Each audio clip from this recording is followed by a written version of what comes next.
പുതിയ വീഡിയോയിലേക്ക് എല്ലാ കൂട്ടുകാർക്കും സ്വാഗതം. ഇനി ഞാൻ നിങ്ങളുമായി പങ്കുവെക്കുന്ന ആദ്യത്തെ അപ്ഡേറ്റ് AEWന്റെ മുൻ വേൾഡ് ചാമ്പ്യൻ ആയിരുന്ന സമോവ ജോ എന്ന് പറയുന്ന റെസ്ലറിനെ സംബന്ധിച്ചാണ്.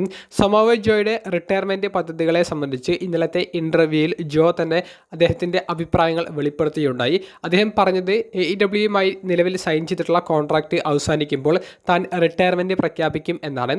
ആ കോൺട്രാക്റ്റ് എന്നാണ് അവസാനിക്കാൻ പോകുന്നത് എന്നും ഏത് ഇവൻറ്റിൽ വെച്ചിട്ടാണ് റിട്ടയർമെൻറ്റ് പ്രഖ്യാപിക്കാൻ പോകുന്നത് എന്നോ ഏത് വർഷമാണ് ആ ഒരു റിട്ടയർമെൻറ്റ് ഡേറ്റ് എന്നോ സമോവ ജോ വെളിപ്പെടുത്തിയിട്ടില്ല. പക്ഷേ AEWയുമായിട്ടുള്ള കോൺട്രാക്റ്റ് തൻ്റെ കരിയറിലെ അവസാന റെസ്ലിംഗ് കോൺട്രാക്റ്റ് ആണെന്നുള്ളത് സമോവ ജോ പറഞ്ഞിട്ടുണ്ട്. നമുക്കറിയാം AEWയിൽ മാത്രമല്ല TNA റെസ്ലിംഗിൻ്റെയും ഒരു കാലത്തെ മുഖമായിരുന്നു സമോവ ജോ. പിന്നീട് WWEയിലേക്ക് വന്ന് NXTയിലൊക്കെ ഭയങ്കര പവർഫുള്ളായിട്ട് നിന്നിരുന്നു. മെയിൻ റോസ്റ്ററിലേക്ക് വന്ന് അദ്ദേഹത്തിന് ചില ചാമ്പ്യൻഷിപ്പുകളൊക്കെ വിജയിക്കാൻ സാധിച്ചു എന്നുണ്ടെങ്കിൽ പോലും വലിയൊരു അച്ചീവ്മെൻറ്റും മെയിൻ റോസ്റ്ററിൽ സമോവ ജോയ്ക്ക് കിട്ടിയില്ല. അദ്ദേഹത്തിൻ്റെ ചില ഇഞ്ചുറികളൊക്കെ നേരിട്ടത് അദ്ദേഹത്തിൻ്റെ കരിയറിനെ നല്ല രീതിയിൽ ബാധിക്കുകയുണ്ടായി. AEWയിലേക്ക് പോയി അവിടെയും കുഴപ്പമില്ലാത്തൊരു കരിയർ അദ്ദേഹത്തിന് പടുത്തുയർത്താൻ സാധിച്ചു.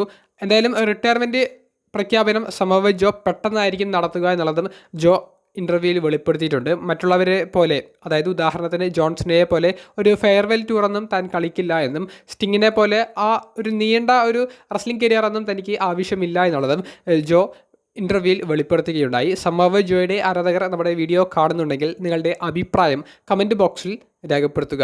രണ്ടാമത്തെ അപ്ഡേറ്റ്, ദ ഷീൽഡ് എന്ന് പറയുന്ന എക്കാലത്തെയും മികച്ച ഫാക്ഷനുകളിൽ ഒന്ന്, ഏറ്റവും കൂടുതൽ ആരാധകരുള്ള ഫാക്ഷനുകളിൽ ഒന്ന് റിട്ടേൺ ചെയ്യാൻ പോകുന്നു എന്നുള്ള രീതിയിലുള്ള ചില സംശയങ്ങൾ കൂട്ടുകാർക്കിടയിൽ വന്നിട്ടുണ്ട്. അപ്പോൾ അതിനെ സംബന്ധിച്ചുള്ള കുറച്ച് ക്ലാരിഫിക്കേഷൻ നടത്താൻ വേണ്ടിയിട്ടാണ് ഈ ഒരു അപ്ഡേറ്റ് പങ്കുവെക്കുന്നത്.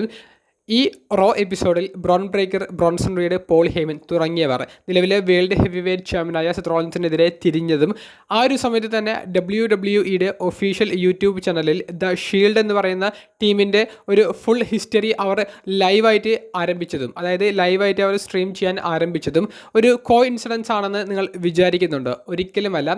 ദ ഷീൽഡ് എന്ന് പറയുന്ന ടീമിൻ്റെ റിട്ടേണോ അല്ലെങ്കിൽ സെത്ത് റോളിൻസും റോമൻ റീൻസും ടീം ആകുന്നതിൻ്റെ സൂചനകളോ അതാണ് അവർ അവിടെ കാണിക്കാൻ ഉദ്ദേശിക്കുന്നത്. പക്ഷേ നമുക്കറിയാം ദ ഷീൽഡിൻ്റെ ഒരു റിട്ടേൺ നിലവിൽ പോസിബിൾ അല്ല.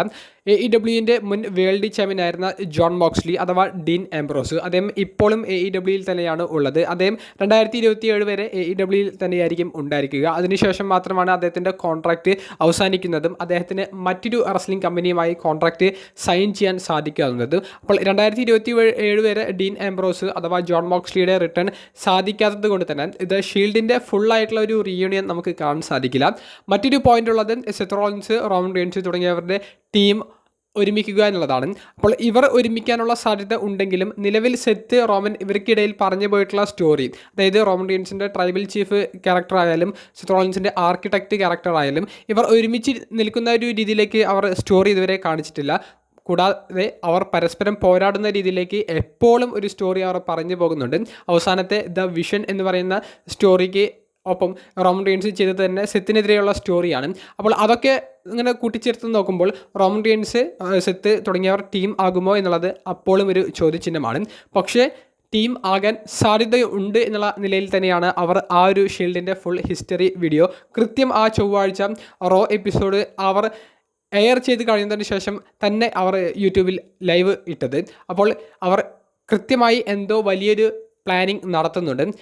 ഷീൽഡിൻ്റെ ഒരു റീയൂണിയനോ അല്ലെങ്കിൽ ഡീൻ ആംബ്രോസിന് പകരം മറ്റൊരു റെസ്ലറിനെ ഇട്ടുകൊണ്ട് ദ വിഷൻ എന്ന് പറയുന്ന ടീമിനെതിരെയുള്ള ഒരു 6 മാൻ ടാഗ് ടീം മത്സരമോ, അതായത് സെത്തും റോമനും ടീം ആയിട്ട് മറ്റൊരു റെസ്ലർ, മിക്കവാറും അതൊരു CM Punk ആണെങ്കിൽ അത് കുറച്ചും കൂടി ഇൻട്രസ്റ്റ് ആയിരിക്കും. അപ്പോൾ ആ ഒരു റെസ്ലറിനെയും കൂടി ആഡ് ചെയ്തുകൊണ്ടും ദ വിഷൻ എന്ന് പറയുന്ന ടീമിൽ ബ്രോക്കിനെയും കൂടി ആഡ് ചെയ്തുകൊണ്ടും അങ്ങനെ ഒരു ബിഗ് 6 മാൻ ടാഗ് ടീം മത്സരമൊക്കെ അവർ പ്ലാൻ ചെയ്യുന്നുണ്ടായിരിക്കാം. നിലവിൽ ദ വിഷൻ എന്ന് പറയുന്ന ഗ്രൂപ്പിൻ്റെ സ്റ്റോറിയെ സംബന്ധിച്ച് നമ്മൾ നോക്കുകയാണെങ്കിൽ ഈ ഫാക്ഷൻ തന്നെ ആരംഭിച്ചത് ബ്രോൺ ബ്രേക്കറിനെ മെയിൻ ഇവൻ്റ് തലത്തിലേക്ക് പുഷ് ചെയ്യുക എന്നുള്ള വലിയൊരു ലക്ഷ്യത്തോടു കൂടിയിട്ടാണ്. അപ്പോൾ അതിൻ്റെ ഭാഗമായിട്ടാണ് ബ്രോൺ ബ്രേക്കർ തന്നെ ആദ്യം സെത്തിനെ സ്പിയർ ചെയ്ത് ആക്രമിച്ച് സെത്തിനെ ആ ഒരു ടീമിൽ നിന്ന് പുറത്താക്കിയത്. കൂടാതെ ആ വേൾഡ് ടൈറ്റിൽ എടുത്തു നിൽക്കുന്ന ആ ഒരു പോസും കൂടി ബ്രോൺ ബ്രേക്കർ നടത്തിയപ്പോൾ ബ്രോൺ ബ്രേക്കറിനെയാണ് അവർ ഇനി അടുത്ത കമ്പനിയുടെ മുഖമായിട്ട് ഇനിയുള്ള വർഷങ്ങളിൽ ബിൽഡ് ചെയ്യാൻ പോകുന്നത് എന്നുള്ളത് ഉറപ്പാണ്. അപ്പോൾ ബ്രോൺ ബ്രേക്കറിന് വലിയ രീതിയിൽ പുഷ് കൊടുക്കുന്ന സ്റ്റോറി ആയിരിക്കും ദ വിഷൻ എന്ന് പറയുന്ന ഫാക്ഷൻ്റെ ഭാഗത്ത് നിന്ന് ഇനി അങ്ങോട്ട് നമുക്ക് കാണാൻ സാധിക്കുക. അപ്പോൾ പുറത്തേക്ക് വരുന്ന ചില റൂമേഴ്സും വാർത്തകളും ഇങ്ങനെയാണ്. കുറേയധികം കൂട്ടുകാർ ചോദിച്ചിട്ടുണ്ടായിരുന്നു ദ ഷീൽഡിൻ്റെ ഒരു റീയൂണിയൻ്റെ സാധ്യതകൾ എങ്ങനെയാണ്, എൻ്റെ അഭിപ്രായം എന്താണ് എന്നുള്ളത്. അപ്പോൾ എൻ്റെ അഭിപ്രായങ്ങളും നമുക്ക് കിട്ടുന്ന ചില ന്യൂസുകളുമാണ് പങ്കുവച്ചത്. നിങ്ങളുടെ അഭിപ്രായങ്ങൾ കമൻറ്റ് ബോക്സിൽ രേഖപ്പെടുത്തുക. മൂന്നാമത്തെ അപ്ഡേറ്റ് AEWയിലേക്ക് ഈ മാസം തുടക്കത്തിൽ റിട്ടേൺ ചെയ്ത ആൻഡ്രാഡെ എന്ന് പറയുന്ന റെസ്ലറിനെ സംബന്ധിച്ചാണ്. നമുക്കറിയാം ആൻഡ്രാഡെ കുറച്ച് ദിവസങ്ങൾക്ക് മുൻപ് വരെ WWEയിൽ ആക്റ്റീവായിരുന്നു. പെട്ടെന്നാണ് ഒരു സുപ്രഭാതത്തിൽ ആൻഡ്രാഡെ WWEയിൽ നിന്ന് റിലീസ് വാങ്ങുന്നതും പെട്ടെന്ന് AEWയിൽ ഒരു ഡെബ്യൂ നടത്തുന്നതും. ഇപ്രാവശ്യത്തെ ഡെബ്യൂ കെന്നി ഒമേഗ എന്ന് പറയുന്ന AEW ചരിത്രത്തിലെ തന്നെ ഏറ്റവും കിടിലൻ റെസ്ലറിനെ ആക്രമിച്ച് ഡോൺ കാലിസ് ഫാമിലിയിലെ ഒരു അംഗമായി വലിയൊരു സ്റ്റോറി ലൈനിന് തുടക്കം ഇട്ടിട്ടായിരുന്നു. പക്ഷേ ആ ഒരു സ്റ്റോറി ലൈനിൻ്റെ കണ്ടിന്യൂഷനോ ആ സ്റ്റോറി ലൈനിൽ എന്താണ് ആൻഡ്രാഡെ ഇനി ചെയ്യാൻ പോകുന്നത് എന്നുള്ളതിനെ സംബന്ധിച്ച് കൃത്യമായിട്ടുള്ള ആ ഒരു ഫോളോ അപ്പ് അവർ നടത്തിയില്ല. പെട്ടെന്ന് ആൻഡ്രാഡെ ആ ഒരു എപ്പിസോഡിന് ശേഷം പിന്നീട് വരാതിരിക്കുകയും ചെയ്തു. ചില വാർത്തകൾ പുറത്തേക്ക് വന്നത് ആൻഡ്രാഡയ്ക്ക് ഇഞ്ചുറി പറ്റിയെന്നുള്ള നിലയിലായിരുന്നു. പക്ഷേ നിലവിൽ റെസ്ലിംഗ് ഒബ്സർവറായ ഡെയ്ൻ മെൽസറിൻ്റെ ലേറ്റസ്റ്റ് റിപ്പോർട്ട് പ്രകാരം AEW അവർ പങ്കുവെക്കുന്ന ഒരു സോഴ്സിൽ നിന്ന് ആൻഡ്രാഡയ്ക്ക് ഇഞ്ചുറി ഒന്നും പറ്റിയിട്ടില്ല എന്ന് ഡെയ്ൻ മെൽസർ റിപ്പോർട്ട് ചെയ്യുന്നുണ്ട്. അപ്പോൾ എന്താണ് ആൻഡ്രാഡയ്ക്ക് സംഭവിച്ചത് എന്നുള്ളത് എല്ലാവരും ഉറ്റുനോക്കുകയുണ്ടായി. ഇപ്പോൾ ഒരു വാർത്ത കൂടി റെസ്ലിംഗ് ഒബ്സർവറായ ഡെയ്ൻ മെൽസറിൻ്റെ റിപ്പോർട്ടിൽ അദ്ദേഹം കൊടുക്കുന്നുണ്ട്. ആൻഡ്രാഡെ WWEയിൽ നിന്ന് റിലീസ് വാങ്ങിയത് അത് അദ്ദേഹത്തിൻ്റെ കോൺട്രാക്റ്റ് എക്സ്പയർ ആയിട്ടല്ല, അദ്ദേഹത്തിൻ്റെ കോൺട്രാക്റ്റ് ഉള്ള സമയത്ത് തന്നെ അദ്ദേഹം റിലീസ് ചോദിച്ചു വാങ്ങുകയായിരുന്നു. അതിന് മറ്റ് ചില ബാക്ക് സ്റ്റേജ് ഇഷ്യൂസൊക്കെ കാരണമായിട്ടുണ്ട്. അപ്പോൾ ഇങ്ങനെ കോൺട്രാക്റ്റ് എക്സ്പയർ ആകാതെ റിലീസ് വാങ്ങുന്ന റെസ്ലേഴ്സ് മെയിൻ റോസ്റ്ററിലെ ഭാഗമാണെങ്കിൽ അവർ 90 ദിവസം മറ്റൊരു റെസ്ലിംഗ് കമ്പനിയുമായിട്ടും സൈൻ ചെയ്യാൻ പാടില്ല. നോൺ കോമ്പറ്റീവ് ക്ലോസ് 90 ദിവസമാണ് അവർക്കുള്ളത്. അപ്പോൾ 3 മാസത്തിന് ശേഷം മാത്രമേ അവർ മറ്റൊരു റെസ്ലിംഗ് കമ്പനിയുടെ ഷോയിൽ അപ്പിയർ ചെയ്യാനോ കോൺട്രാക്റ്റ് സൈൻ ചെയ്യാനോ പാടുള്ളത്. എന്നാൽ ആൻഡ്രാഡയ്ക്ക് ഈ ഒരു കാര്യം ബാധകമായിട്ടും അദ്ദേഹം പെട്ടെന്ന് തന്നെ AEWയുമായിട്ടുള്ള ഒരു കോൺട്രാക്റ്റിലേക്ക് എത്തി അദ്ദേഹം ആ ഒരു കമ്പനിയിൽ ജോയിൻ ചെയ്തു. സ്റ്റോറി ലൈൻ്റെ ഭാഗമായി ഓൺ സ്ക്രീനിലേക്ക് വന്നു. അതുകൊണ്ട് തന്നെ അവർ ഒരു നിയമപരമായിട്ടുള്ള നടപടികളിലൂടെ WWE ഒരു കത്ത് AEWന് കൈമാറി. തുടർന്നാണ് ആൻഡ്രാഡയെ ഓൺ സ്ക്രീനിൽ നിന്ന് മാറ്റാൻ AEW മാനേജ്മെൻറ്റ് ഒരുക്കമായത് എന്നുള്ള റിപ്പോർട്ടുകളാണ് ഡെയ്ൻ മെൽസർ റിപ്പോർട്ട് ചെയ്യുന്നത്. അപ്പോൾ ആൻഡ്രാഡെ തന്നെ AEWന് വലിയൊരു പണി മേടിച്ച് കൊടുത്തിരിക്കുകയാണ്. ആൻഡ്രാഡയ്ക്ക് അറിയാം തനിക്ക് 90 ദിവസം കഴിഞ്ഞാൽ മാത്രമേ മറ്റൊരു റെസ്ലിംഗ് കമ്പനിയിൽ കോൺട്രാക്റ്റ് സൈൻ ചെയ്യാനോ ഓൺ എയർ ആയിട്ട് പോയിക്കൊണ്ടിരിക്കുന്ന ഷോയിൽ അപ്പിയറൻസ് നടത്താനോ സാധിക്കുകയുള്ളൂ എന്നുള്ളത്. പക്ഷേ അദ്ദേഹം പെട്ടെന്ന് പോയി കെന്നി ഒമേഗയെ പോലെയുള്ള റെസ്ലറിനെതിരെ സ്റ്റോറി കിട്ടിയപ്പോൾ അവിടെ അപ്പിയറൻസ് നടത്തി. അത് AEWനെയും നിയമപരമായിട്ട് ബാധിക്കുന്നുണ്ട് എന്നുള്ളൊരു റിപ്പോർട്ടാണ് നമുക്ക് അറിയാൻ സാധിക്കുന്നത്. WWE എന്തായാലും ഇത് പിന്നാലെ പോയി വലിയ പ്രശ്നമാക്കും എന്നുള്ളതിൽ യാതൊരുവിധ സംശയവുമില്ല. നിലവിൽ ഡെയ്ൻ മെൽസർ റിപ്പോർട്ട് ചെയ്യുന്നത് ഇങ്ങനെയാണ്. മറ്റ് ഡീറ്റെയിൽസൊക്കെ ഇനി വരുന്ന ദിവസങ്ങളിൽ ലഭിച്ചേക്കാം. AEWനെ സംബന്ധിച്ച് അവർ ചെയ്യുന്ന അല്ലെങ്കിൽ എടുക്കുന്ന തീരുമാനങ്ങൾ ഓരോന്നോരോന്നായിട്ട് അത് മണ്ടത്തരമായി മാറുന്നു എന്ന് തന്നെ പറയേണ്ടി വരും. ആൻഡ്രാഡയെ AEWയിലേക്ക് എത്തിച്ചതിൻ്റെ മുഖ്യ കാരണം അവർക്ക് മെക്സിക്കോ പോലെയുള്ള രാജ്യങ്ങളിലേക്ക് കൂടുതൽ ഷോകൾ കൊണ്ടുപോകാൻ ആഗ്രഹമുണ്ട്. അപ്പോൾ ആൻഡ്രാഡെ മെക്സിക്കൻ റെസ്ലറാണ്. അപ്പോൾ അതിലൂടെ അവർ മെക്സിക്കൻ ഫാൻസിനെ ഉന്നം വെച്ചുകൊണ്ടാണ് ആൻഡ്രാഡയെ തിരികെ കൊണ്ടുവന്നത്. പക്ഷേ അതാണെങ്കിൽ AEW ഇതുവരെ അഭിമുഖീകരിക്കാത്ത കൂടുതൽ പ്രശ്നങ്ങളിലേക്ക് നയിക്കുന്നു എന്നുള്ളൊരു റിപ്പോർട്ടുകളും അറിയാൻ സാധിക്കുന്നുണ്ട്. നിങ്ങളുടെ അഭിപ്രായം കമൻറ്റ് ബോക്സിൽ രേഖപ്പെടുത്തുക. ഏറ്റവും അവസാനമായി പങ്കുവെക്കാനുള്ളത് ജോൺ സിന എന്ന് പറയുന്ന ലെജൻഡ് താരത്തെ അപമാനിക്കുന്ന രീതിയിൽ നിലവിലെ ഇന്റർ കോണ്ടിനെന്റൽ ചാമ്പ്യനായ ഡൊമിനിക് മൈസ്റ്റീരിയോ 2 ദിവസം മുൻപത്തെ ഇൻ്റർവ്യൂവിൽ പങ്കുവെച്ച അഭിപ്രായങ്ങളെ സംബന്ധിച്ചാണ്.